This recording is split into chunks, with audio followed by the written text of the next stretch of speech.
Me old muckers, look at this 1955 Thunderbird. That's 70 years old, isn't it?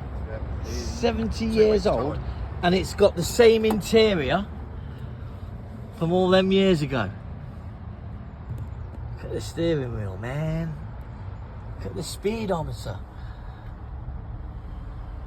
That is absolutely banging, lad. How long you had it? 3 months. I've rebuilt everything. New brakes. New clutch yesterday.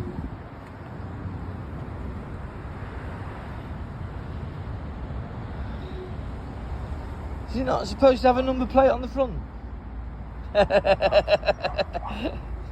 You're alright doing a bit of speeding. What will you get out of it? I've had it, I did 80 coming up. 80, yeah?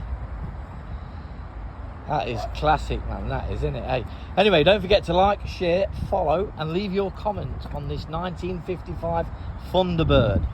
Absolutely immaculate condition. That is in some good condition, isn't it?